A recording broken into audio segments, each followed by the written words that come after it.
Every trader loses money. Every person loses something in life. The difference is not in the loss itself. The difference is in how you respond. Today, I'll show you how Stoicism transforms the way you face loss. Loss is guaranteed in trading. No strategy is perfect. No trader wins forever. Losses are built into the game. They're the cost of participation. And life works the same way. At some point, you will lose things you thought you could never live without. A loved one, a job, a relationship, or simply time, slipping away one day at a time. But here's the truth. The pain doesn't come from the loss itself. It comes from our perception of that loss. The successful trader and the struggling trader face the same thing. They both lose trades. They both get stopped out. They both watch red candles eat into their account. But the difference is in their response.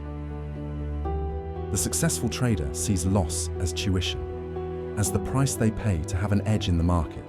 They expect it. They've trained themselves to absorb it without breaking. The struggling trader, on the other hand, takes each loss personally. They see it as failure. And because of that perception, their emotions spiral. This is exactly what the Stoics prepared for over 2,000 years ago, not trading specifically, but the outcome of life's events, especially loss. Marcus Aurelius, the Roman emperor, reminded himself daily that death, loss, and pain are not punishments. They are simply part of existence. Epictetus, who was born a slave, taught that our control in life is limited. We cannot command outcomes, but we can always command our perception of them. So let's bring this back to trading. Imagine you've just opened a new account. You've done the work.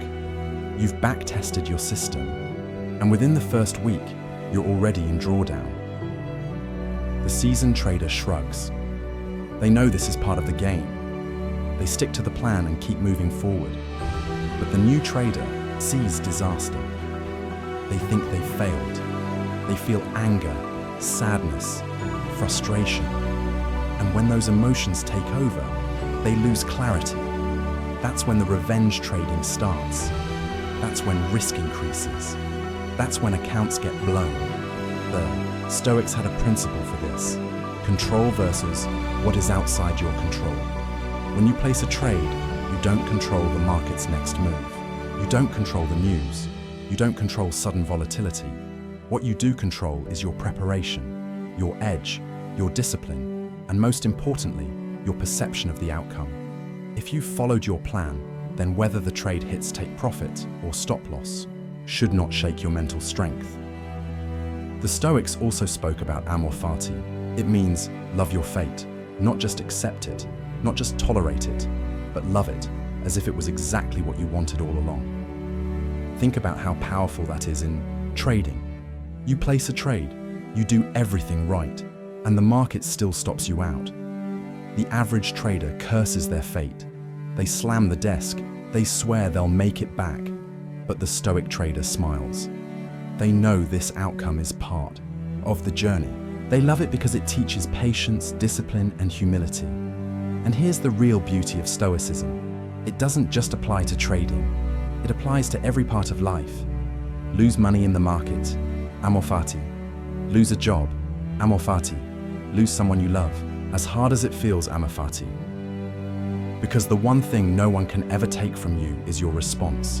And that response determines your peace of mind. So here's the truth. Loss is inevitable. In trading, in life, you can't avoid it, but you can train your response. You can choose to see loss not as punishment, but as progress. Not as an enemy, but as a teacher.